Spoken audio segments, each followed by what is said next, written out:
Hello, everyone, and welcome to Beginnings, the show that asks, where do creative people come from?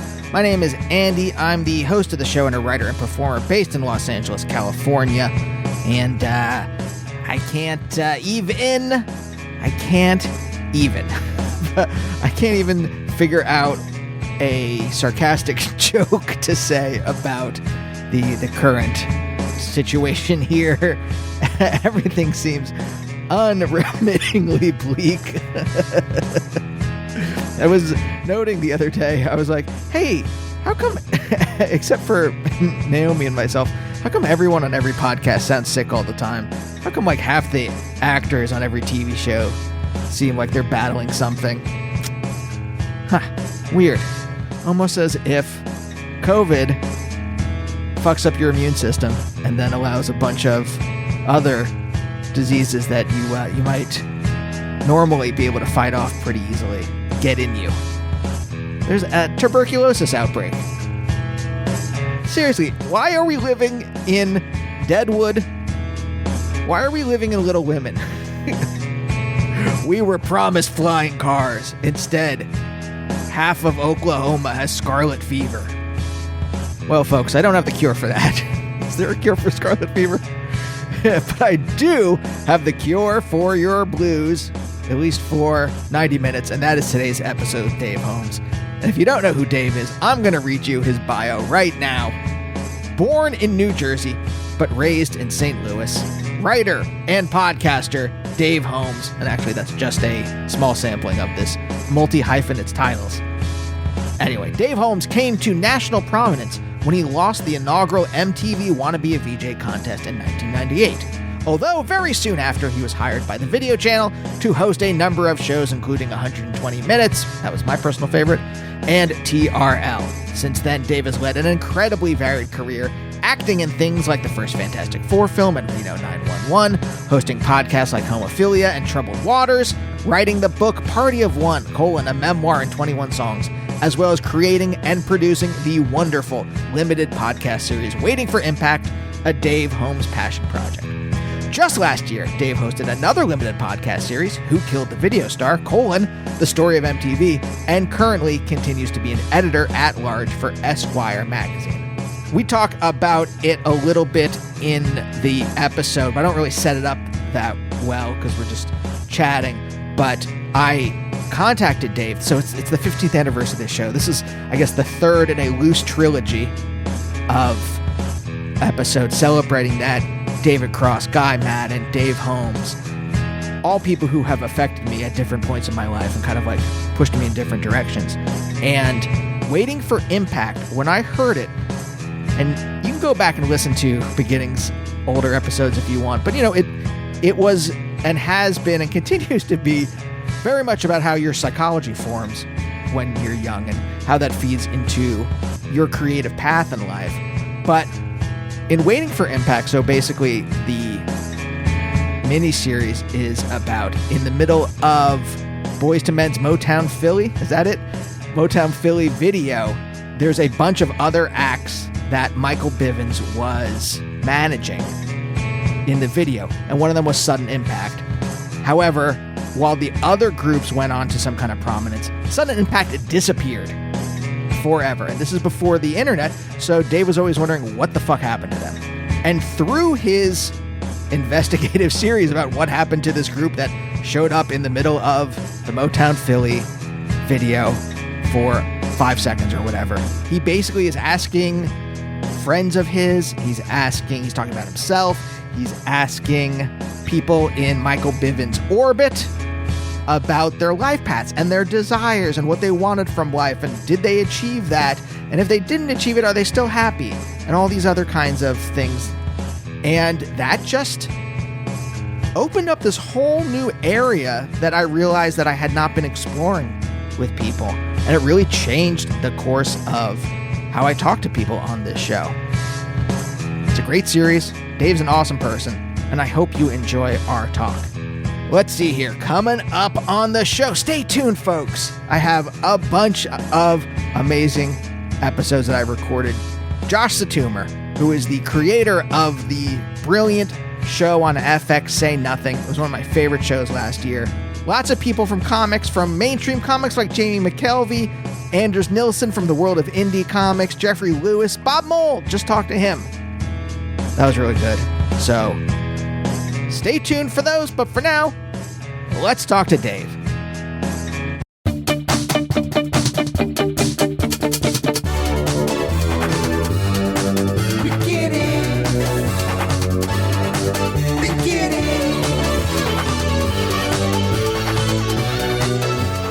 Generally good. Sorry, I was like really looking inside. No.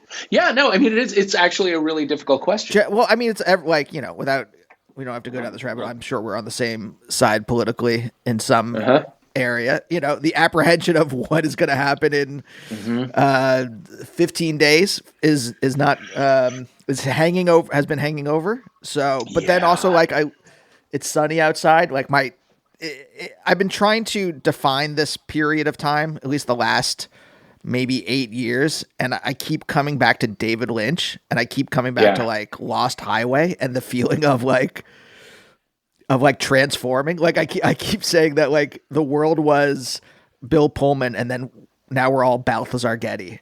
If that makes any sense at all. It's been ages since I've seen that movie. I have to revisit it now. I don't think it's his best. I don't know if it is worth revisiting. Okay. Well, just to get the reference, it would be. Basically, it's David Lynch like wondering like how could someone like OJ kill his wife and then just keep going on? And so he like in his world this guy transforms into someone new because you can't do something that evil and then just keep going. Okay. That's in David Lynch's head, I think. Maybe I never did see this. Oh, well, it's worth seeing at least once. Okay. All right. Because I thought maybe not. Maybe not. Yeah, it's just all so depressing. Yeah. Bleak. Yeah, it's bleak. It's bleak. And it's like, what I hate is that it's fundamentally stupid. You know what I mean? Like the person at the heart of it is charmless and stupid and ugly, and it's like you can imagine any empire falling to like, you know, falling into authoritarianism, but it's like you should want to suck the person's dick a little bit. You know what I mean? Like you should or you should like be able to imagine like I would love to hang out with that guy. Yeah. Or it's just like, God, he's really fucking funny, or he's super smart or whatever. And this is just like, he is the fucking ugliest, dumbest, like pathetic individual. And yet, you know, I don't know. Yeah. It makes me wonder, were there any dictators in history that had any charisma, or were they always, is it always just that they only are able to gain any kind of purchase in culture by it degrading to this point? And so therefore they're all risless freaks, and they just happen to find a hole to crawl through in culture through the a little like cockroach burrow to the top. Yes. Yeah. And it's like, you know, the person has enough real fans to like do the damage. And then everyone else is like, well, I don't like him, but, you know, government is too wasteful. So, or whatever, or like, you know, trans people have had it too good for too long, or whatever dumb fucking thing. Yeah. But they can like be like, well, I don't really like him, but, you know, the alternative is so much worse. It's like, no, this is pathetic and stupid, and it's going to get so much dumber. I think that is, I mean, number one is the real harm it will do to real people. But number two is how stupid everything feels. And I think that's the thing, especially, you're a little older than me, but like we grew up in a somewhat literate world. Yes. Yeah. Like it's, I'm currently I'm finally getting around to reading The Hotel New Hampshire, which like at the time, whatever it was, 1980, was like a literary sensation. And it's like now not only is that hard to believe, it's like that also just doesn't exist right now. Like it was on the cover of Time magazine because it was, it was this big deal. And I don't fully get it or get why, but at the moment it was the thing that everyone was reading because there was a thing that everyone was reading. And I don't know, maybe Sally Rooney is that now or Colleen Hoover, or whatever. But I love the idea that I lived in a time when it was like people were talking about a book. Yeah. Because right now that doesn't seem like something that will ever come back. Yeah. Or you could reference something that wasn't a TikTok and people would be like, oh yeah, I get that. Yeah. Or allude, or like you could write something that was an allusion to a film or something. Sorry, I'm just looking to make sure that this is recording. You could write an allusion into something and people would get it. Like even if it was just something basic. Like I'm trying to think of like when I was a kid. I don't know. I mean, not that I wrote anything in school that was an allusion to the Goonies, but like, even now that would be like, that would not hit. And I don't even mean the Goonies, but like whatever Moana, I'm sure it would just go over people's heads. I don't mean that in a arrogant way or a kind of just like Frasier-ly. Yeah. But there was like a culture that you were expected to, keep up with a little bit. Yeah. I don't know. I am 100%, by the way. Do you ever say something and then you're like in the middle of a sentence and you're like, why did I say it? When I was saying like, you can't make an allusion to Moana these days was absolutely nonsense. Well, I mean, you could make that illusion. You could make that illusion, and I wouldn't get it because I don't have children. Yeah, neither would I. I don't have children either. Yeah. But that was absolute nonsense. I think I was trying to be nicer than what I really mean, which is like, okay, what do you mean? I have made references. I don't even care that much about Shakespeare, but like you can make a Shakespeare reference and someone would catch it.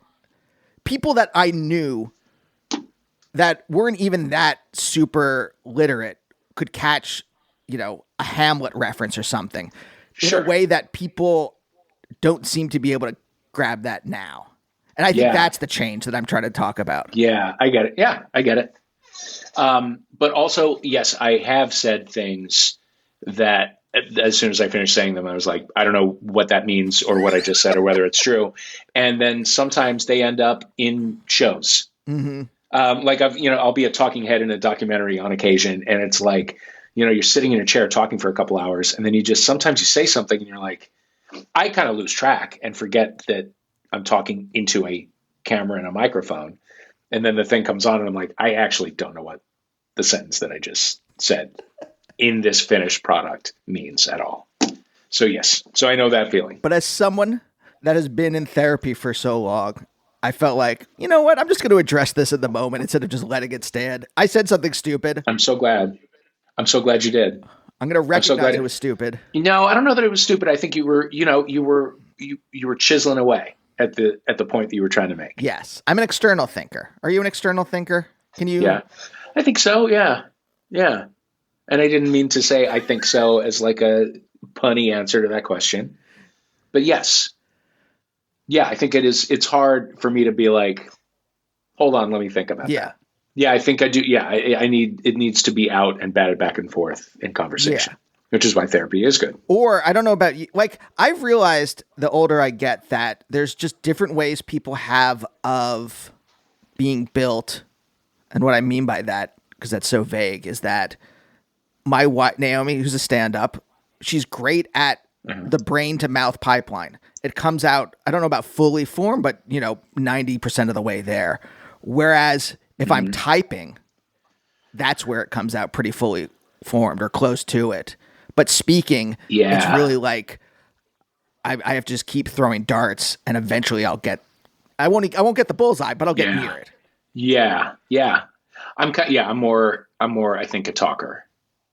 I just handed in something that it was like 1,000-word column where I started out knowing what I wanted to say, And then by the time I got to the finished product, I was like, I actually don't know what I'm saying or what I think about what I'm writing about. Like I sort of, it went through so many drafts and that I was like, I have to revisit it again today and just be like, could I distill this down into a sentence? Because like at the beginning I could, and now at the end I can't. Yeah. Yeah. I think that I wasn't destined for a life in academia. I used to be a philosophy professor, and I remember when I was in grad school, I would be writing a paper and I would have this idea and I would be 75% of the way through the paper, realize that the idea was horseshit, and I would force it through anyway. I would be like, this sucks, but I'm 75% of the way through the paper. I don't want to rewrite this. Yeah. Oh, that's tough. And so that's also how I knew I was an unhealthy individual pre-therapy, because I would have an argument with someone, realize in the argument that I was wrong, and I would be like, I don't want to admit I'm wrong. And I would just keep pushing through until I exhausted the other person. It's the sunk cost of the argument. You can't just be like, wait a minute, you know what? Let's go. You were right from the beginning. Yes. Shit. So, but in moving to writing for a living, or writing TV or whatever, right? I realize I'm like, oh, I'll rewrite this till the cows come home. This is enjoyable. Yeah.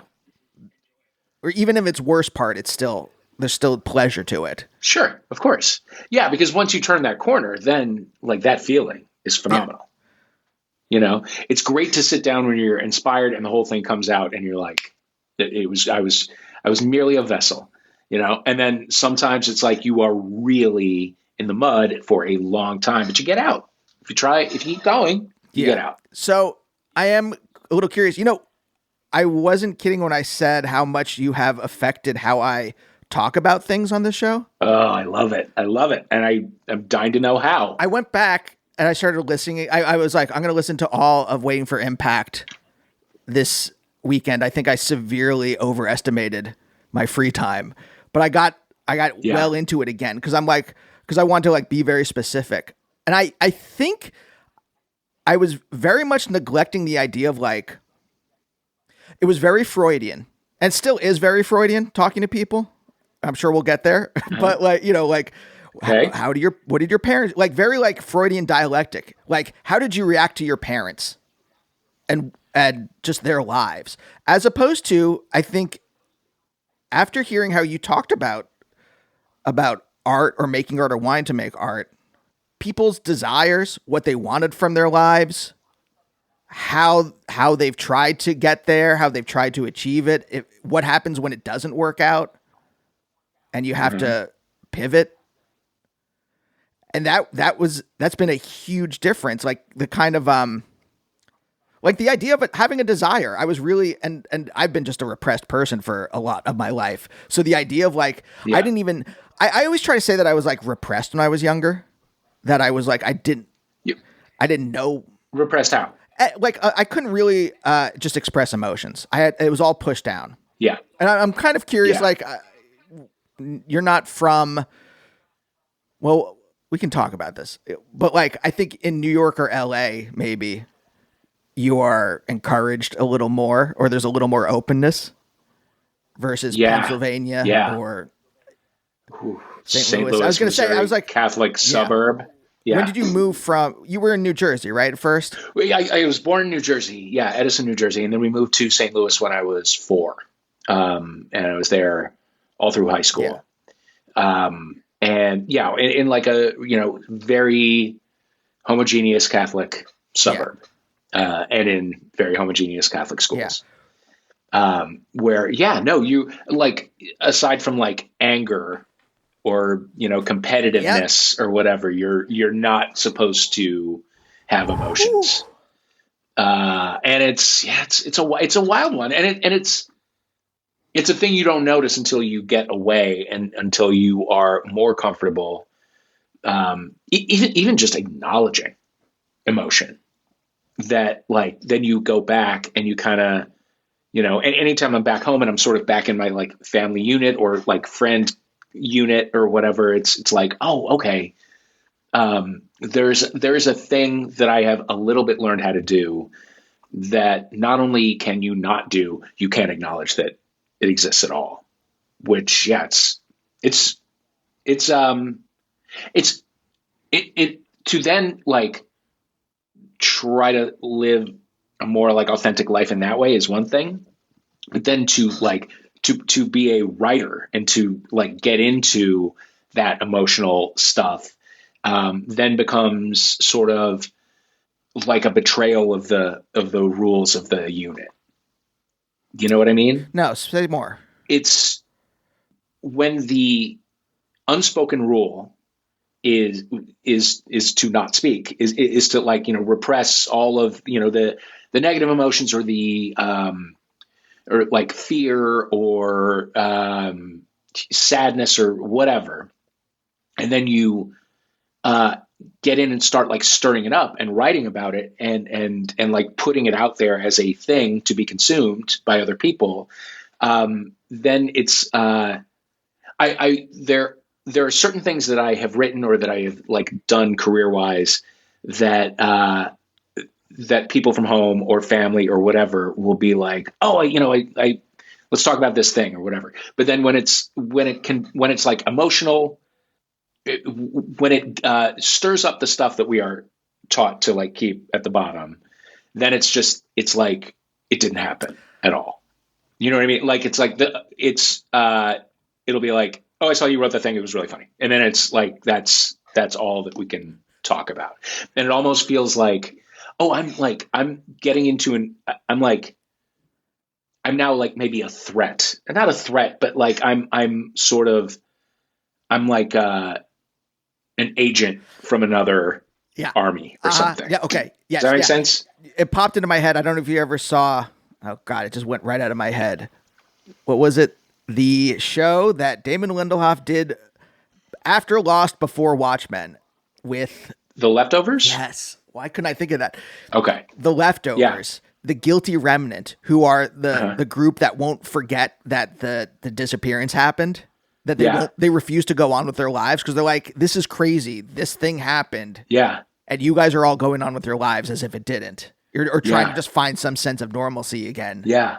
It's like that. It's because there's almost a gap between me and my parents now, in that I'm relatively mentally healthy, or I mean, not that they aren't, but I'm saying like I'm emotionally open in a way that they aren't. You're making an effort to be more emotionally healthy, which is itself an acknowledgement that you weren't, or that there is great room for improvement.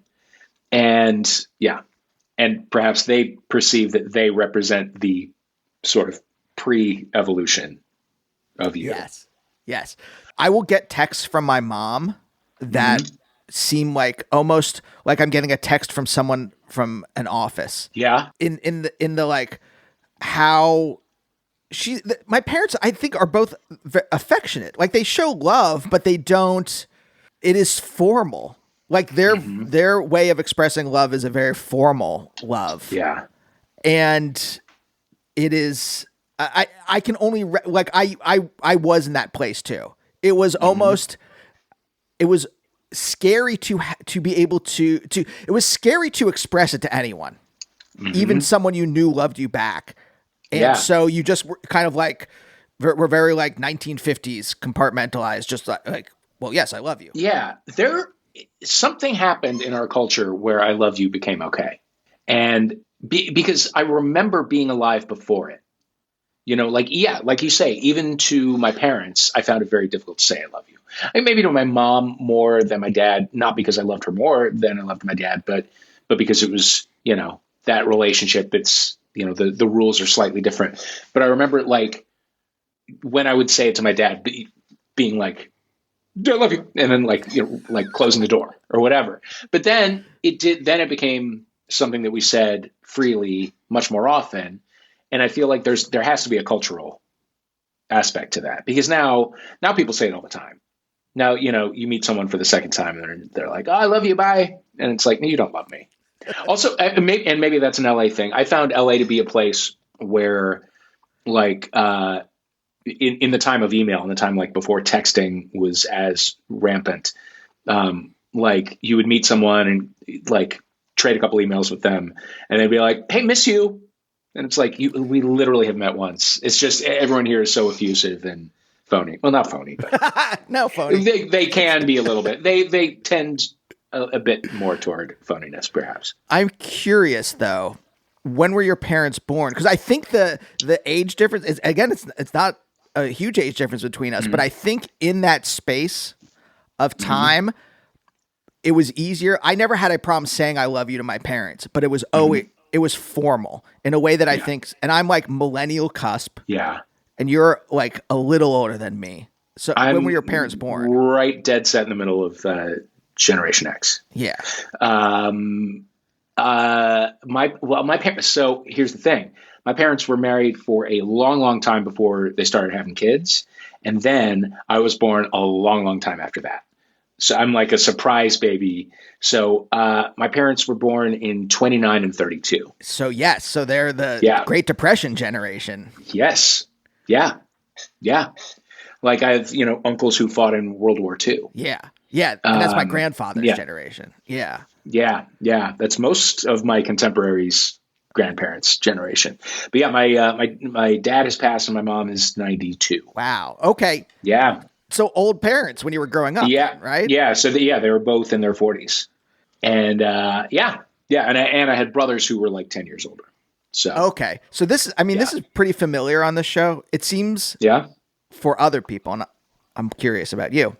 Uh-huh. When not only are your parents older, but also there's a big gap between you and the siblings. Yeah. That you get your own little private bubble to kind of become yourself in. Is that true? Yeah, I feel it's sometimes like an only child. And sometimes I was an only child because my siblings started, going off to college when I was 8. And so like, within a couple of years after that, they were both gone. And so, yeah, from when I was 10 on, there was a huge chunk of every year when my brothers were both gone. So sometimes I felt like an only child, and sometimes I felt like the only child of a 4-parent household, like there were a lot of much older people around.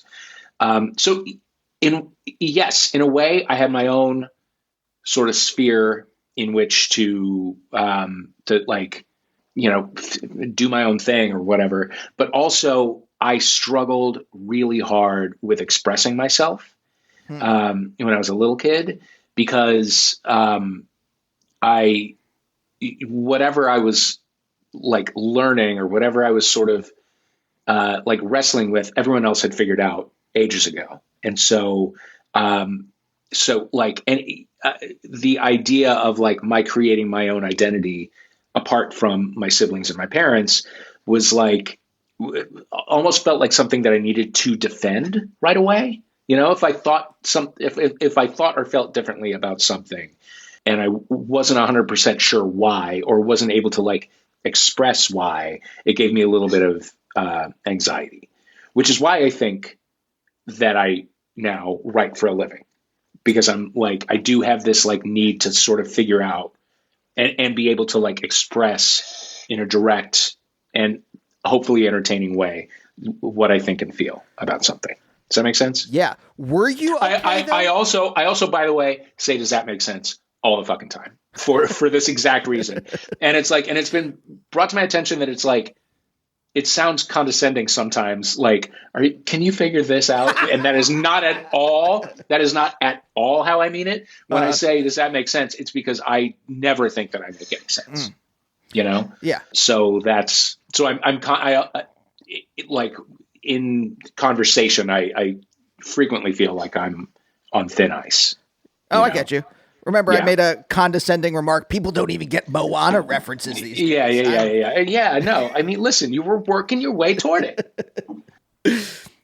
Do you think that you were okay articulating yourself, or were you like, I'm trying to figure out this flavor of when you had to defend your, what you liked or what you thought against this combined quote unquote 4-parent household, right? Mm-hmm. Was it something that you were confident in doing, or was it tentative? Like, what was the flavor of it? No, I never felt confident. And, it came out, the thing that comes to mind is like with music, because one of the things that happened in between my brother's day and age and my day and age was like the era of the music video. So they were older when we were in Jersey, so they immediately became like huge Springsteen fans and whatever. And I liked Bruce Springsteen also, but when I like turned 12 and 13 and suddenly like pop music became the most important thing in my world, it was like Duran Duran and Thompson Twins and, all this sort of Britishy, daring haircut shit that I remember both of my brothers being like, that can't be your favorite thing because it hasn't been around long enough. Like Bruce Springsteen has like 8 albums by now or 6 albums by now. And he's got a track record and he does these 4-hour live shows. And like Duran Duran have like 2 albums out and you don't know what their lyrics mean. And it's a flash in the pan and whatever. Like it felt like the things that I liked, I automatically needed to be like gathering evidence for why they're worth my attention, if that makes sense. Yeah. Like never out loud. It was never like defend your choice, but it was, the way that older brothers are constantly getting on the case of their younger brothers. It was that. And so, yeah, so I did feel like a little, I don't know, what's the word that I'm looking for? My choices did feel a little like dubious or my feelings did feel a little like frivolous, if that makes sense. See, I just did it again. Did you feel guilty for liking the stuff you like then? Not guilty, but just sort of like this is evidence that I'm not a serious person or something, or that I'm like a little faggy or that I'm, that like my credentials as a male are like, could be withdrawn at any time. Yeah. Yeah. It's okay. So this is interesting a little bit because I describe myself as mask with notes of femme. Mm-hmm. And I remember even though there wasn't anything explicit, again, I'm growing up, I'm a kid in the 80s. Mm-hmm. There's nothing explicit. Like, and my parents are pretty neutral about, well, sorry. I'm like, stop myself as I'm saying it out loud. I'm like, they weren't like reinforcing gender. They weren't like, that's what a boy does or that's what a girl does. Like, verbally. They were just kind of like, it was just a kind of natural thing. I got Transformers and G.I. Joes and my sister got Cabbage Patch Kids and whatever those little horses were. My Little Ponies. My Little Pony, sure. And Barbies and things like that. Yeah. And it was just kind of like the general kind of stuff that one gets in an unthinking culture that just kind of foists binaries on you. Right. But was it explicit? Was it kind of and I wonder if this is an older brother thing because I didn't have any older siblings. Yeah. Was it explicit? Are you an only child? No, I have a younger sister. Oh, okay. I think the things that I liked that were not super male coded, I in retrospect, I think I could feel that like making my parents nervous. And I mean, honestly, I say that, but they were really good about like, it was pretty clear, like the cards were dealt pretty early. And I did not care about sports. I still don't care about sports. I didn't play them well. I did them because it was what you were expected to do. And I wasn't any good and I didn't give a shit.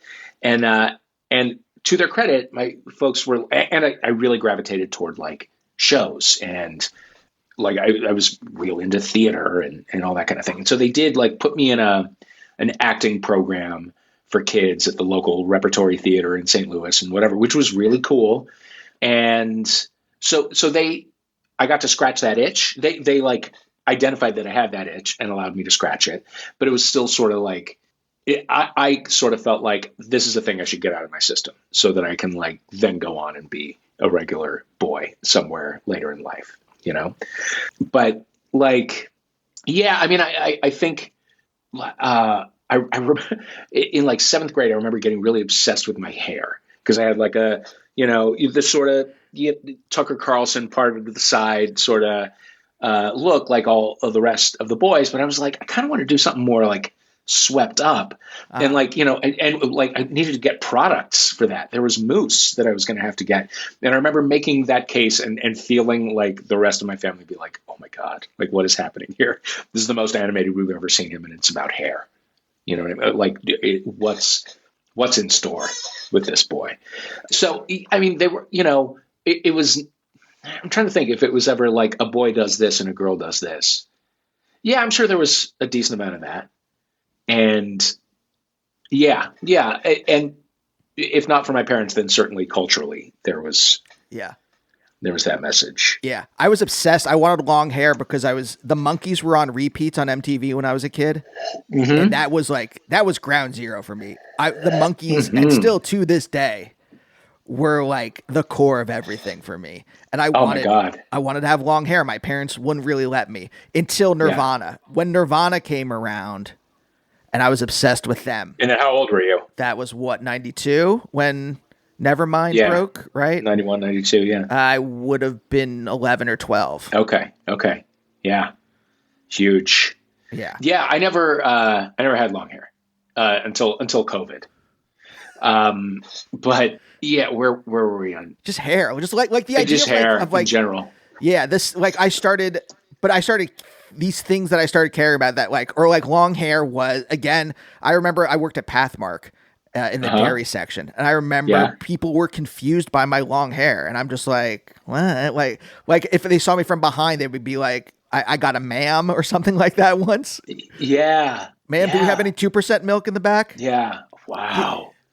Yeah, that super shit held confused. On. Yeah. And I remember like most of my friends were older kids in the neighborhood. I lived in like a subdivision, and there was like a group of kids who were maybe 4 years older than me that I would hang out with, and I'd be like their lookout if they were gonna TP a house or whatever. Uh-huh. And then there were a couple kids more my age, but they were girls, and they had like dolls and Barbie shit. I remember one of them had like the head that you could do makeup on and like, fix the hair and whatever. And then you could wipe it all off and start again. And I had a phase where I was like, this is really cool. Like, look how different I can make her look. Like, this is really like, I don't, I not that I ever had like I was not motivated toward makeup or whatever, but for a brief moment, I was like, this is a really cool toy. And I remember that kid's dad being like to his daughter, you shouldn't hang out with that boy anymore, because it was like, it kind of, I was maybe 10-ish at the time. And it was like, that kid's there, I'm sure the word gay was not uttered, but that was sort of the vibe of it, was like, yeah, we don't want that around our house. Do you think that's a generational thing, or do you think it's probably a religious thing? Generational. You grew up, do you say Catholic? Yeah. Like how Catholic? Like, was it a faith, or was it obligation? That's what I ask a lot on this. Like, did you have to go? I think we would consider ourselves very Catholic, or we certainly would have considered ourselves very Catholic growing up. And both of my brothers and I went to Catholic colleges, like voluntarily, but we would never talk about God or Jesus or whatever independently. It's not a very Catholic thing in general. And we wouldn't talk about our faith necessarily, outside of mass 1 hour a week, but we never didn't go to mass, and still, my 92-year-old mother still gets to mass every Sunday and, wonders whether it's a holy day of obligation, which is such a weird expression, a holy day of obligation where you have to go to church. Oh, what's that? Yeah, there are certain holidays that like move, or that like New Year's Day is a holy day of obligation. So even if it's a Wednesday, which I think it just was, you're supposed to go to mass. Yeah, so it was probably more of an obligation, more of a cultural kind of thing. But if anyone in the family were ever just like, "Oh, I love my Lord and Savior Jesus Christ," it'd be like, "Ew, gross! Don't talk about that." Okay, so it's all of this kind of. If it's not repression, I don't know. My therapist had described it kind of that when I was younger, my emotions were happening, but I was like looking at them through a glass and just like with my hands. Evan Hansen style. Yeah. Through the window, right? Uh-huh. It's happening over there, and I'm just like kind of like, huh, those are happening. Yeah. I think though that it's even the more that I talk about it, that it's even more amorphous than that. Things were happening to me, and I was definitely feeling them, and then there would just be a barrier around my body, and I just they couldn't leave my body, and I was just like stone faced. Yeah. And so like faith, all these things, like faith never even developed in me because there was no ability, like the idea of like loving the divine in any way, like didn't even make sense to me. So it was just atrophied from the start. Right. And all of these things, like to arrive at a place of love or appreciation for the divine or whatever, you have to explore it, and you have to ask questions, and you have to, like certain things that you are told when you're a child have to be wrong so that you can find your own right. And yeah, certainly Catholic education doesn't really lend itself to that, or at least it didn't until like maybe high school. Like when you're, taught by nuns, you're not supposed to have a lot of questions about God or Jesus or whatever. You're just sort of supposed to take what you're given. And yeah, there was no further discussion of faith or God or what God wants or anything. Yeah. Were all of these things swirling in you and you could understand them and you just couldn't say them? Or were they like me, unarticulated, and you're feeling something, but you don't know what it is, and you just know that it is like like you said before, anger's okay. Mm-hmm. That there's the one that like you're allowed to express. Mm-hmm. And everything else is just, and so you can identify that, when you're angry. Yeah. I mean, I don't think I was able to like articulate any of this stuff until maybe high school. And then by then I knew enough to shut up about it or to just like work it out another way. What happened? Is it just like getting older? Like what happened where you suddenly in high school? Because even in high school, I'm like saying I didn't even really get this shit until my 20s, late 20s. Yeah. The older I got, the more I realized like I am different than most of my friends and than all of my family. And that's okay. Cause there is a place, somewhere. Like I said, I started reading more, and I started to, kind of MTV led me to like Interview Magazine and, things like that gave evidence of a world that I could like step into at some point. And like, one part of me wanted to make my parents proud and was like, not 100% sure that there were other ways to do that other than to be exactly what my brothers were or what the kids they thought were sharp were. And the other half really wanted to get out there and explore. And so that kind of became more of the battle, But by the time I got old enough to understand the world that was outside of my house, and then got a driver's license and got to explore a little bit, it was like, okay, I'm not alone in this world. Yeah. Yeah. I mean, you're speaking right to the central contradiction of the first couple decades of my life, which is desperate for parental approval and do not want to do anything that they want me to do at the same time. Right. Yes. Yeah. It's weird, isn't it? Yeah. Yeah. And it's like, it's deeper than wanting approval. Why's my dog barking so? It's deeper than wanting approval. It is, I think you're not thinking it consciously, but I think on some level you can be made to feel that to be approved of is the only way to survive. Like it's not that you want to make them happy all the time, but you want to like follow enough of their rules to be alive, to be considered a human being in full, to like really exist and matter. Right.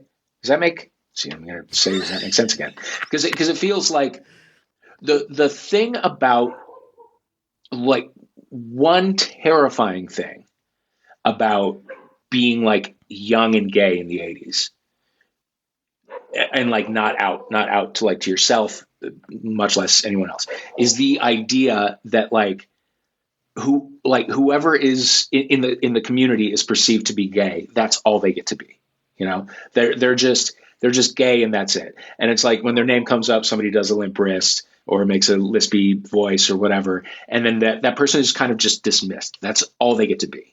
So they're like they are not allowed to be a human being in full. You know, they're just this, and then once they're old enough, they'll just be gone, and their parents will whisper about them if they talk about them at all.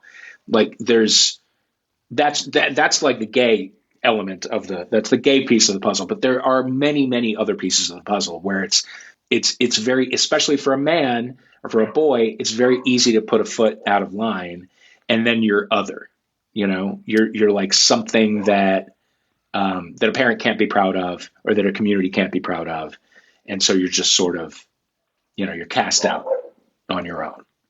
And that's terrifying. So it's like you want to explore those things that make you different, but the stakes of being different are crazy high. Yeah. It's the stakes are being ostracized. Right. Yeah. Or just sort of tolerated, or being whispered about. Yeah. I think I was slightly lucky in the sense that I'm Jewish and grew up in a very Christian area. And so I was already kind of like, oh, he's not us. Mm-hmm. And that gave me a little more space. Yeah. So I could, like Nirvana. I mean, everyone, well, that's not true. I'm trying to think. I'm like, when I started to like the music I liked, there was a large contingent of the school that was really into, I guess, what else was around at the time? Like Dr. Dre and Snoop Dogg. And there was a lot of like R&B that was popular. Because that was the school dances were mostly R&B. Sure. And then they would Candy Rain. One Pearl Jam song, one Nirvana song, one Chili Pepper song, or one REM song. That was the... Throw them in there for the artsy kids. Yeah. Yeah. When I was growing up, it was like St. Louis is a very classic rock town. There's a station called KSHE. The Sklar brothers talk about it all the time. And I listen to it every time. Now I love it, but it was the bane of my existence when I was a kid, because it like time froze in 1978 for this station. Uh-huh. Now there are a few things from the 80s and 90s that they'll throw in there, but it was, basically just, everything was Led Zeppelin and, Van Halen and shit. And then there was New Wave, which I love, but it was a little, questionable for a boy to be into that kind of thing. And the scary kids listened to like, Motley Crue and, and Black Sabbath and whatever. And I wonder now, like how kids classify themselves. Cause it was like to be into spooky metal was like a really easy way to be like different, but scary. And liking New Wave was a way to be like different, but like kind of, limp wristed. Country didn't enter the picture. Yeah, that's interesting. I'm trying to think. It was it really was when I was in high school, the stoners were into Grateful Dead. They wore Grateful Dead shirts and maybe, no, not even Fish. The jam bands, there was it was weird. Stoners were almost exclusively Grateful Dead. And then there was a contingent of people that were into jam bands. Yeah. Said that weirdly. Jam bands. Fish. And I guess I'm really, I know a handful of things about everything to do improv. So I can name Mo and string Widespread Panic. Widespread Panic, yes. Yeah. The Horde gang. That was yeah. I wonder if that was like the kids who in my day would have been into Rush. Yes. Because Rush, there's a huge overlap between Rush and like D&D. Do you know what it is? What? It is the band folks. If you are in band and inclined towards virtuosity in your instrument, then that's in one decade it was prog. In another decade it was jam bands. Yeah. And then I'm sure, there was probably like Coheed and Cambria, or, At the Drive-In or whatever. Yeah. System of a Down, like things where it's, you're doing all kinds of riffing, all kinds of like fancy guitar playing and whatever, big drum solos.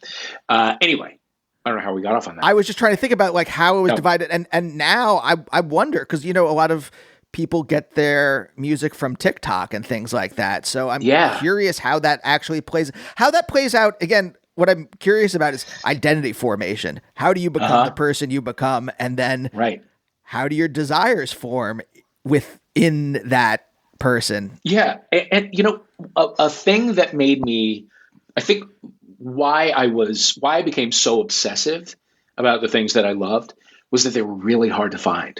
I started to like bands that were a little to the left of what my peers were listening to when I was pretty young. And then that led me further and further off to the side. And then it was like, when I would visit one of my brothers in college, I had to go to like the cool record store to see if I could find the thing so that I could hear it, and, so that I could give them 10 of my dollars and they would give me the thing that I would put in a machine, and then I could hear what it sounded like. Whereas now everybody's got everything. There is no scarcity anymore. And so it's like, you can kind of just satisfy your curiosity like really easily in the span of an afternoon, whereas for me, it was like a years long struggle to like find certain books and albums and. Yep. Yeah. Yeah. Which I loved. Sure. But no one today will ever make the mistake of buying a CD because they think the cover art is great, and then they go home and listen to it and it's terrible. Or the thing that you do after, or that I did, where it's like, well, I spent money on it. I'm going to learn to like it. I'm going to figure out what it is about it that is interesting or whatever. Or like, I guess you could skip with CDs, but I wouldn't. It would just be like, okay, I don't like this song, but someday I'm going to like this song. And then it would become my favorite song on the record, But now it's like, if it doesn't grab you in 7 seconds, then you're out forever. Yeah. Yeah. I'm curious about today, like how people are how their identities are forming today. Right. It's, how do clicks like connect and find each other? How do you even figure out what your people is and then find them?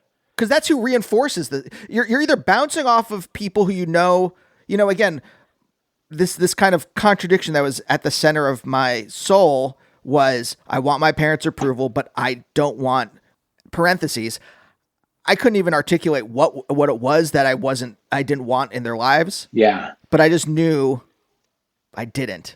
End parentheses. Right. So I'm just against something here. And so I'm just going to push against it.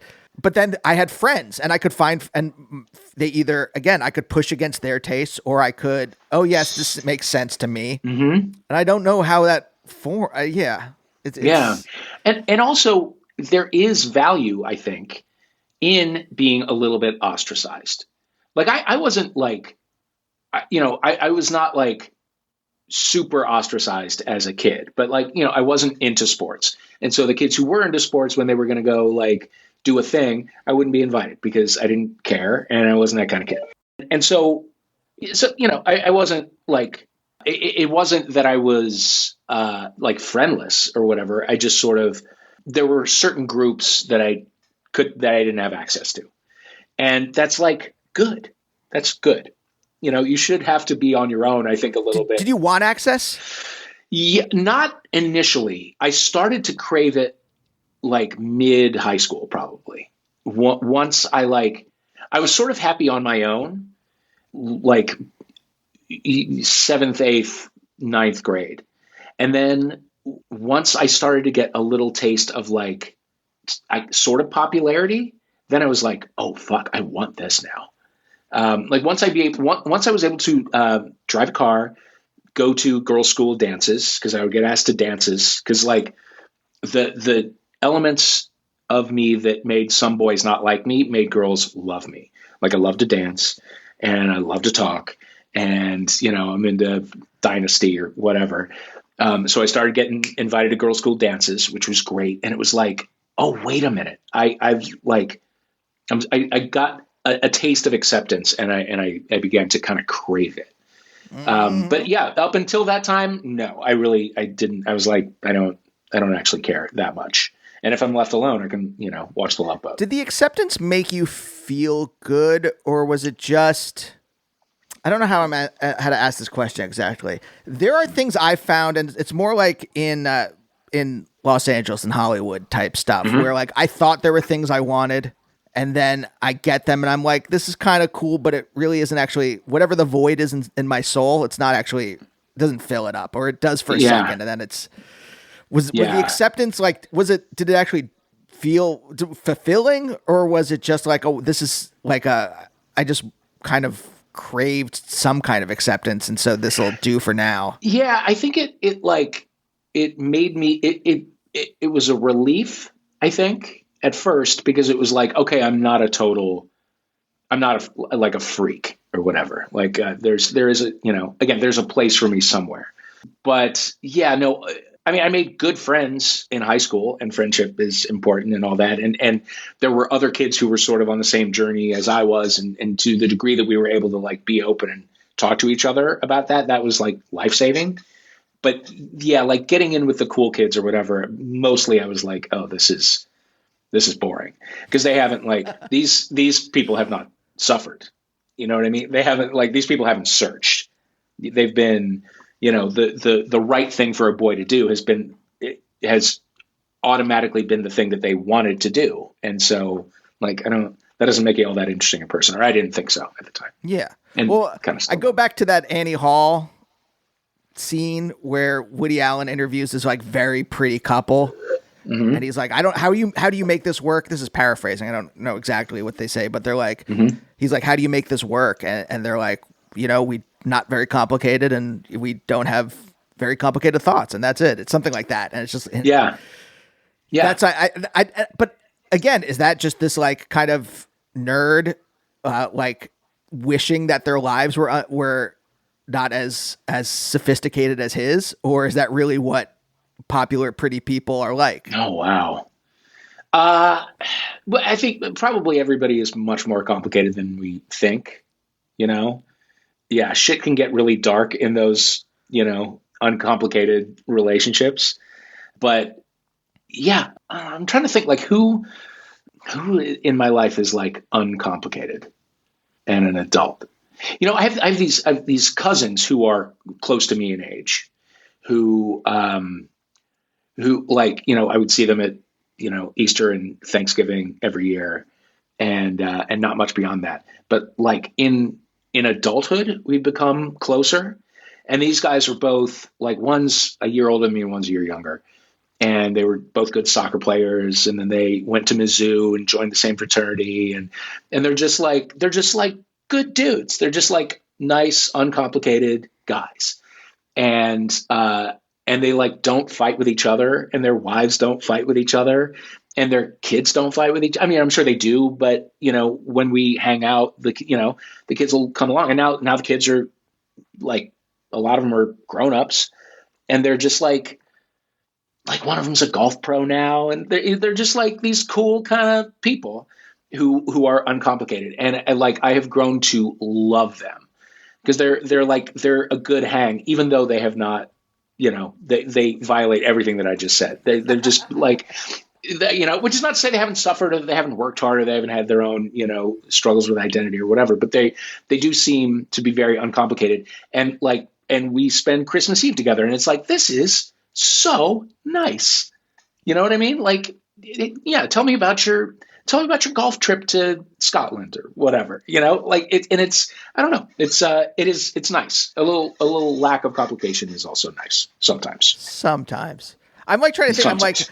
I'm like, I think I might be bored. I think there was, whenever I'm in those kind of situations, it is nice. I'm not like, it's not like I'm craving conflict or anything like that, but I'm just like, can we have an opinion? Yeah. Oh, it's not that they don't have opinions. It's just they're just like good dudes to hang around and have a beer with. Okay, I think I get it. And I'm sure we could find, something to disagree about if we tried, but it's, it's nice. It's nice not to. Yeah. The St. Louis you grew up in. Yes.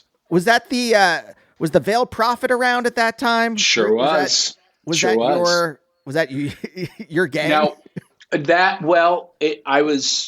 there's overlap with my gang and that gang.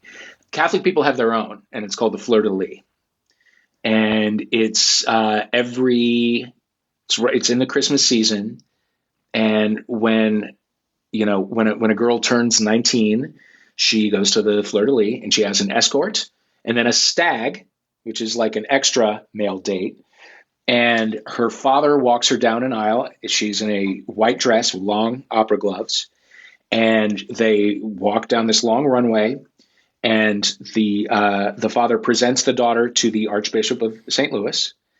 And she then curtsies and literally kisses his ring. And then there's a big dance and whatever. So I was in like a school where most of the kids were on that track. And so my parents had me on that track. My parents both grew up very poor. And I mean, not like very poor, but working class. And they my dad's business kind of took off in the 60s and 70s and he was able to put us in private schools and we had an adjacency to that world. And so I was in the little, what was called fortnightly. It was every couple of weeks, there'd be like a dance and you would learn the ballroom dances and which fork to use. And it was sort of finishing school-ish in a way. And then I was my friend Allison's stag when we were 19. Now, the Veiled Prophet is not Catholic and is 10 times fancier. That's the swishest of the swish. That's that's the very wealthy. Yeah. And my oldest brother, I think, goes to that. Now, he didn't put his daughters through it, but he occasionally gets an invitation to that. My mom, get this, one of my aunts was an elevator operator in a fancy apartment building in St. Louis. And as a Christmas tip from one of the people in her building, she got tickets to watch the Veiled Prophet Ball. So it took place in almost like a sports auditorium, but probably a little smaller.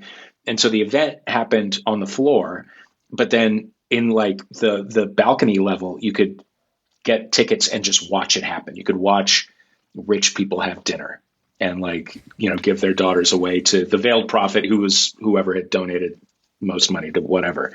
And my mom went with my aunt and she was it was the greatest night of my life.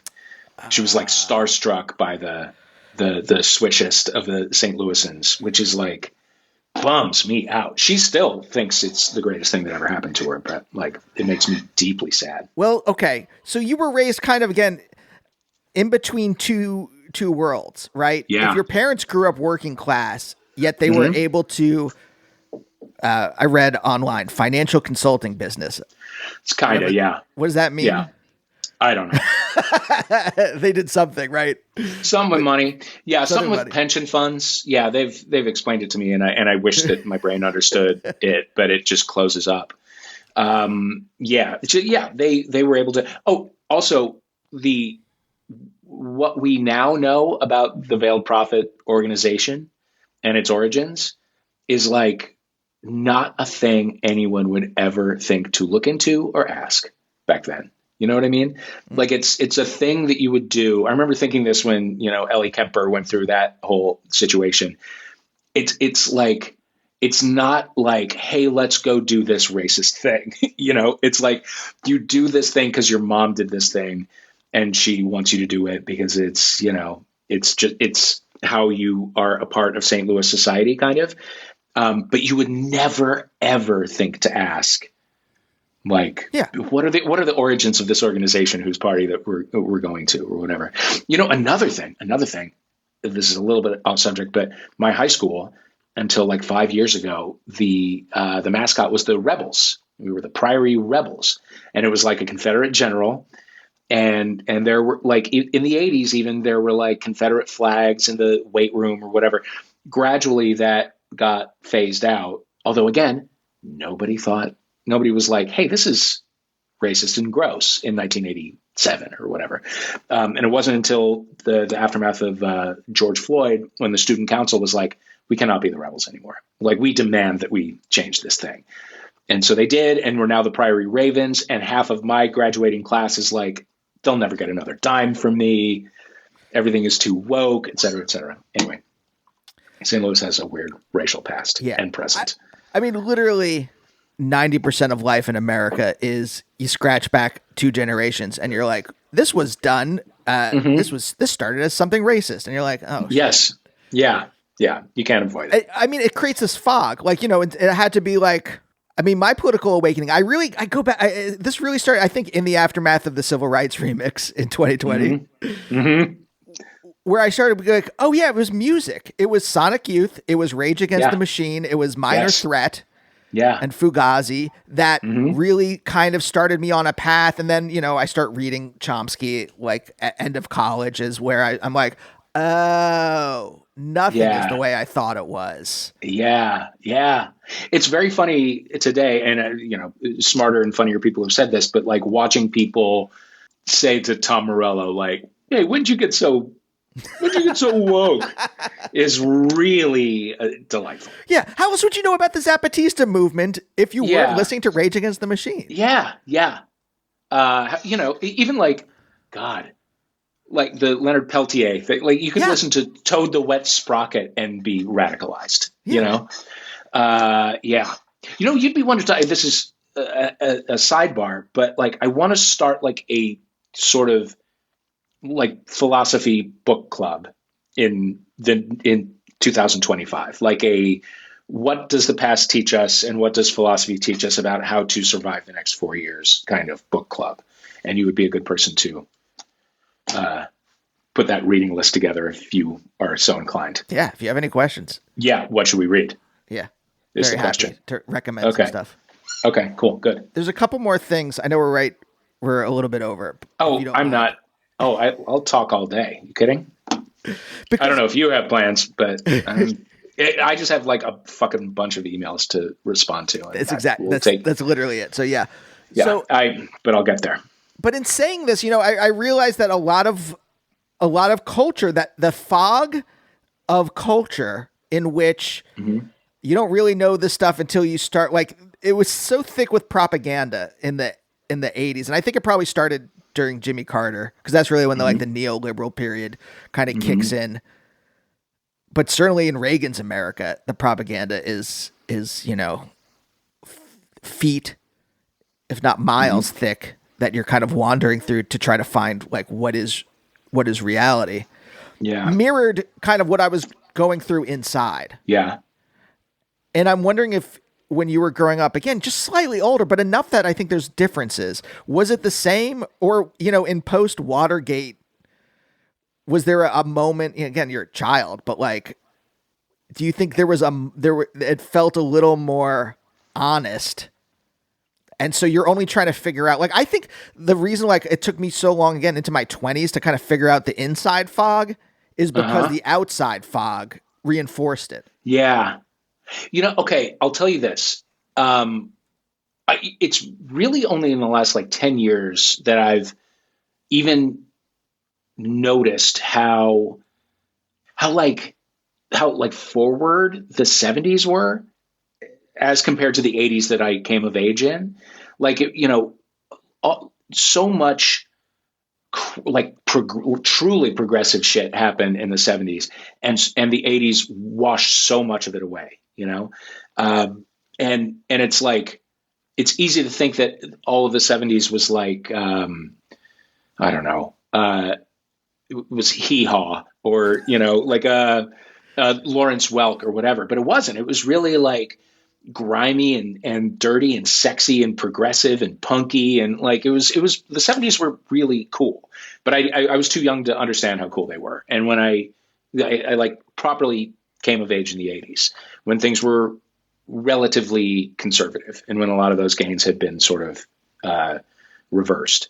I worked on a documentary a couple years ago that is out on Netflix now, that is about queer people in stand-up comedy. And my chunk was the 80s. And I was so I had to watch like the big stand-up comedy specials of the 80s, which was Eddie Murphy, Andrew Dice Clay, Sam Kinison, like, you know, the people who were playing like the stadiums and shit. And in every single one, and I remember watching all of these things at the time when I was a kid or a teenager, there's always some, like, something that is so much more homophobic than you would imagine a joke being. Like, literally something like Andrew Dice Clay saying, "We don't have faggots in Brooklyn because we kill them." Like that, and that's the joke. And then there's an audience shot, and people are like pumping their fists in the air and whatever. And it's like, I remember seeing this, but I don't remember reacting to it. You know, I don't remember I don't remember the feeling of just like, I don't remember it being any scarier than the way the rest of the world felt, you know, because that was just sort of the prevailing ethic of the time. Right. Now, like watching it as, you know, in the 2020s, after, you know, a lot of adult life behind me and a lot of therapy and whatever, it's like, I watch it and it's like, oh my God, like the idea of a 12-year-old seeing that now is like, oh my God, no, protect that kid. Like, somebody go help that kid. But at the time it was just like, oh no, this is like the way the world is. And that is the way to feel about someone like me. And that's like, you know, again, that's like the gay part of the puzzle is like the one that is easiest to identify.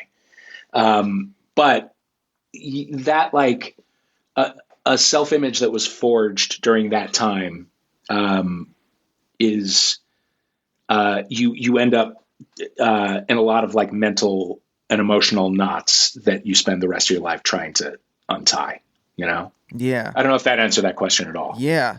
Well, I'm curious, you know, you've said puzzle a couple times.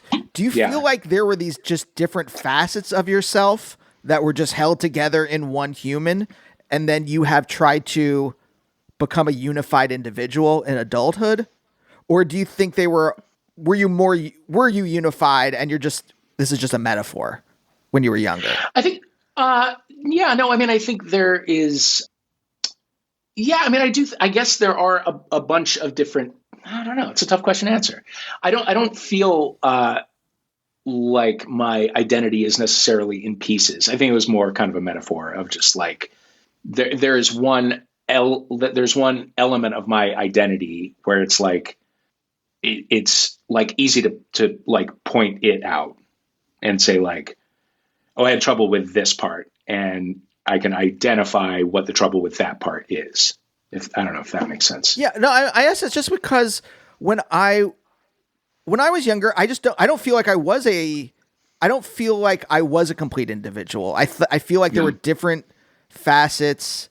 I don't want to say competing, because they weren't contradictory, but they just weren't. Mm-hmm. I don't think I was a full person. And then therapy helps me, like, all right, I can be here. Like, here's an example. Like, I could not easily move from funny to logical. Mm-hmm. It was very difficult for me to say something, like, be in a logical mode, talk about it being an argument, and make a joke, and then go back to the argument. Mm-hmm. Because those were two very separate things. Yeah, it's serious and funny or not. Yeah. They can't be the same. Yeah.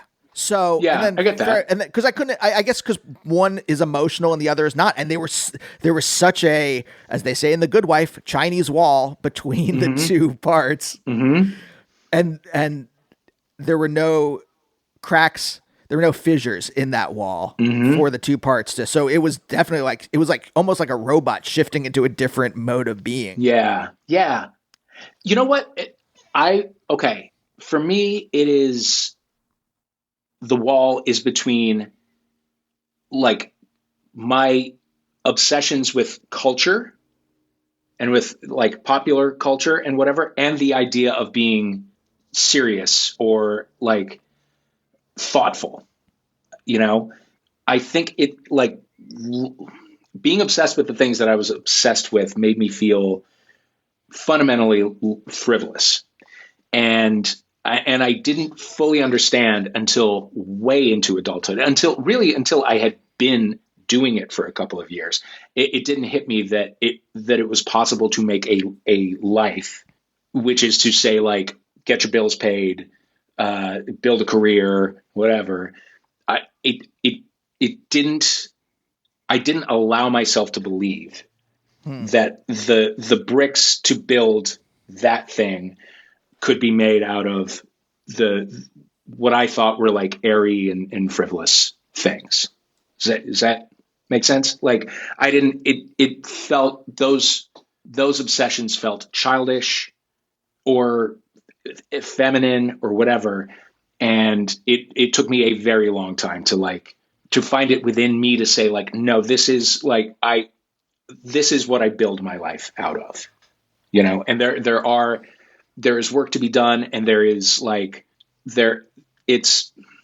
you can build a life out of silly, When you say child, and it's not silly. I see even there, I just called it silly. It's not necessarily silly. No, it's just not, it's not the Dow Jones Industrial Average or whatever. But again, this is the thing I was saying, that this conservative fog, where it's just like, well, that's actually not important. That really, if anything is not important, it is, especially, I mean, now I can say definitively, when everything is just in culture used to juice a stock price, I can say it's the least important thing in the world. Yes. But it seems, but because the people, without getting to this, I always sound like I'm a conspiracy theorist, but I just mean, when I say this next thing, the ruling class, I just mean the people in charge.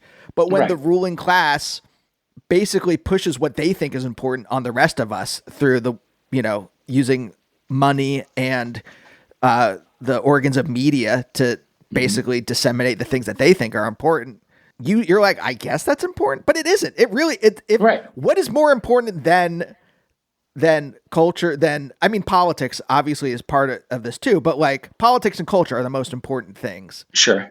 Not the financial end of stuff.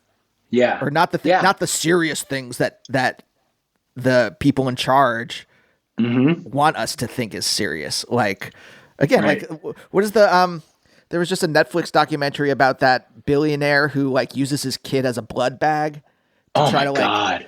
Like that. Like that guy is not an outlier in this in the billionaire class. And I'm just like, that's an awful, immoral thing to do. It truly is. And he's 47 and he looks like he's 47. I am so tired of people saying like, God, can you believe he's 47? Yes, I can easily believe he's 47. Yeah. I can easily believe he's 47. 100%. And I know I have a lot of friends I'm 53. A lot of my friends look much better than that guy. Yeah. And they're not drinking their children's blood or whatever it is that he's doing. I would be like, Dave, you are in your 40s. Yeah, 53. You are. Well, thank you. But I'm saying you look like you're in your early to mid 40s. Thank you very much. And I'm not. Easily a decade I haven't younger. Eaten the heart of a child. But yeah, it is. Yeah, you can easily be made to feel like, unless you are a certain kind of person, you are somehow like irredeemably frivolous or that your life doesn't have meaning or whatever. And that is, in fact, why I gave Waiting for Impact the subtitle A Dave Holmes Passion Project, because it was so deep into something that was so esoteric within the world of frivolity. It was like several layers of unseriousness that I was like, I actually believe there's something here. I think there's something interesting to talk about here. But I had so much trouble writing those scripts because I was like, I think I have found the thing that I'm the only person in the world who can give a shit about. And so that is why I wrote that, so that when I was recording the scripts, I had to keep saying it to myself, because I was like recording it as I was writing it. And it was like, a form of self-hypnosis to be like, I am passionate about this. And if I keep going and if I keep pulling at this thread, I will make something that somebody else could conceivably give a shit about also. Yes. So, okay. 2 questions then. Mm-hmm. Were you ashamed of this? You used the phrase childish, right? So was it something you were ashamed of, that this is what you, not, I don't just mean your interest in, who are these people in the middle of the Motown Philly, but I mean in general, like interest in pop culture. Was that something shameful when you were young? Yeah, a little bit. I mean, yes. A certain degree of it after a certain age, I think was considered a little dubious, which I I would argue that like if it were hockey scores, I would not have this level of like internal, trauma, not trauma, but like I wouldn't have like the internal tug of war about whether it's valid or valuable or whatever. But I do, and I still sometimes do. Even though, again, like I said, I've been building a life for 25 plus years. Okay, then before I get to the actual final question, how do you start to untangle that? Like, how do you start to be like, well, this is actually what I enjoy, and I think there is actually meaning in it, and I'm going to be okay with it. Like, where do you start untangling that? I don't know that I'm anywhere closer to untangling it. I think it is like you untangle it the same way you handle the blank page, which is you just start. You just I just sort of get into it and like try to keep moving. And I'm probably better at it. I think I'm in a better place than I was, 10 or 20 years ago. But it's still like that like feeling is fundamental, and it's like I still have to face it every now and then. The same way that, like, if you ever get stuck writing something, you have that feeling of like, I actually am not a writer at all. Or I've reached the end of my abilities, or I've said everything that I have to say, or whatever. Like, certainly it doesn't matter how long you've been doing what you do face the idea that like you're illegitimate, or you've wrung every drop out or something, but you haven't. You just have to keep going. Yeah. Right. Yeah. So similar thing. But was there a point in your life where where you're like, it's okay that I like this? Yeah. I mean, once I started working at MTV, for sure, it was like, now I'm surrounded by people who are as obsessed as I am. And they're like, and they work their asses off, and they're smart, and they're weird. Honestly, also moving to New York and like every day being like, oh, I'm not the weirdest person I know. You know what I mean? Like I'm actually surrounded by people who are a little eccentric and a little much or whatever. And it's like, I kind of, I fit in. I don't feel like I stopped feeling like there were parts of myself that I needed to like, push down in order to be acceptable. Okay. Well, then this is, I guess, the $10,000 question, which is, where do your desires for like what you want in life start forming? And when can you actually start to articulate them? Is it the moment like you move to New York, or you start working for MTV, or do you have a path before then? I did, I think, have a path before then, but I didn't recognize it as a path. I think I recognized it as an interest or a hobby or something that made me feel good, but I don't think I saw it as like a path until I moved to New York. And when I moved to New York, I worked in advertising because it was sort of creative adjacent. I wasn't a copywriter. I was like an account guy, but I was like, someday I'll make the move into copywriting, which is not really how that works. But I was near creative stuff, and obviously in a city where a million things are happening. And I was there for maybe 3 or 4 years before I was like, I have to stop doing, I have to get out of advertising, because A, it wasn't very good. And B, I was like, anything can happen here, and I'm not putting myself in the way of anything. I'm in an office. I was like taking improv classes and that kind of thing, but I quit and I started temping after about 4 years, and I made more money temping than I did as an entry-level ad guy.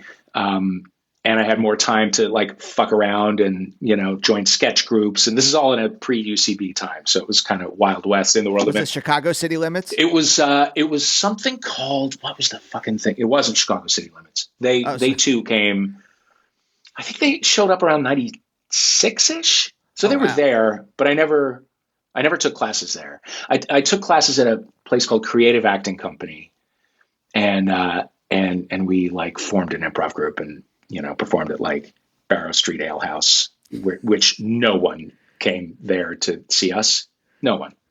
But anyway, yeah, like it became like anything creative was like an interest for a while, and it took me a long time to figure out that it could be a path, that it could be like my full life and not just a thing in a room off to the side. Could you say that to yourself, or like was it this the thing that I'm coming to more and more as I think about when I was younger was that I didn't even like it wasn't cognitive, it wasn't conscious.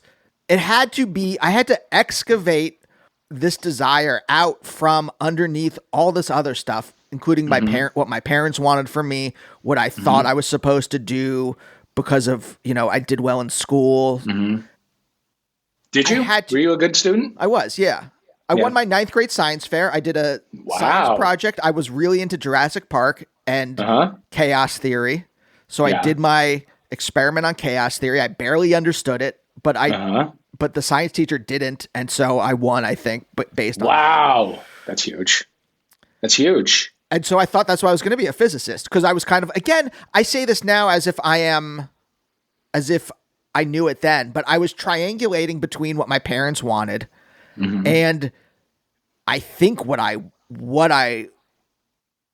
say what I wanted, but I don't even know if I wanted something. I just was like, I guess this is what is supposed to happen based on things. And it wasn't until I was in a band in college and I was like, and suddenly everything, I still didn't know that this is what I wanted to do, but suddenly everything felt fulfilling and meaningful in a way it never did before. Yeah. Because it was you. Yeah. It came from you. Yeah. Yeah. Yeah. I definitely felt, and it was only superficially that I was like defining what my culture and my family thinks a man is and does. It was really just the necktie and and the office hours and that kind of thing. And it wasn't until I got out of it. Okay. I remember, so my first advertising job, I was at Saatchi & Saatchi in New York. And the first Christmas that I went home for after I had been in that job for 5 or 6 months, it was at the end of a really busy period. And it was like literally like I was at work until like 3 a.m. Consistently for like a month. And so one of my aunts was like, tell me about your job. And everyone in my family who worked at 9 to 5, literally clocked out at 5, home by 5:30, whatever. And I was like, we in this last month, there's been a big project we had to get out. We show up to the office around 10, but I've been going home around like 3:30. And she was like, 10? It was like the fact that I might go into the office slightly later that was like, I can't believe how permissive, this job is, or how, whatever. But like the fact that I was at the job until 3 a.m. didn't register. It was like the 9 a.m. And that even like at that time made me feel like, I guess I should be there at 9. I didn't need to be there at 9. There were a lot of like, superficial ideas of what like a respectable adult life was. And I think I wore that costume for a while and then was lucky enough to find myself in something like else that was fulfilling. Yeah. But I mean, like, sorry to like push on this, but I'm like, no. And I didn't answer the question at all. But the finding, like the part where you have the courage or the thing to push out of that, to take the costume off or whatever, is the thing that I'm curious about. Because it's a change in quantum state. And how does that happen in you? Yeah. I think, the official thing was leaving the world of advertising in whatever it was, in 1997, when I was like 26. And it truly was just like, if I don't try something that speaks to me, and I've had moments where I was on stage and I felt exactly right, or when I wrote something and I felt exactly right, or like I did a thing that I was like, this didn't exist before I did it, and I'm the only person who could have done it, and that feeling, which trying to be my perception of other people's perception of what they thought I should be never made me feel that way. But I had little whispers of it here and there. And then, when I was like 26 in New York City, I don't even know how it hit me. I do know how it hit me. One of my I had like a really tight group of friends. It was very much like friends. Like there were 6 of us and we were always together. And we were talking about like, what we were looking for in someone we were dating. And my friend Louise was like, the essential thing is he has to love what he does for a living. And I was like, that to me was like, it was like the first time I'd ever heard it. It may have been the first time I'd ever heard it. And the idea that you could love, like, not that there wouldn't be parts of it that are tedious, because there always will be, but that you could like be in love with what you do was like, oh shit, yes, of course, yes, you can, and you have one life, and like that set me on a path toward thinking like, okay, I'm 26, I'm in New York City, I have figured out a way to like, I know every chicken wing special in town, so I can eat very cheaply. I have roommates, costs are low. I don't have to think about anybody other than myself. If I don't take a couple years of my life and in New York City and just try to find that feeling of like, this is who I am and this is what I do and nobody else can do it, then I'll spend the rest of my life wondering what would happen if I had. And that's when I left, and that's when I started to like, do a bunch more improv and shit. And then that led to MTV, and then like I got very lucky. But yeah, I guess sort of what I thought had been flights of fancy, I began to recognize as potential honest livings. Dave, thank you for joining me. Oh my God. Have I said anything that made any sense at all in the last 9 hours? Yeah, 100%. Okay. Well, 98%. 98%. Okay, good. I'll take that. If anything, I'm still going back to like things I said like 45 minutes ago. I'm like, what was that? Was that right? Okay. Well, edit it together and make us sound eloquent. You made sense. Okay. Hey, look, as long as we made sense to each other. We made sense to each other. It'll make sense to an audience. Yeah. Just cut out the first like 45 minutes. Dave, seriously, thank you. Thank you. And thank you for listening. And we'll see you next time. Bye. Bye, oh, bye, oh, bye, oh, bye, oh, bye, oh, bye, oh, bye, oh, bye, oh, bye, oh, bye.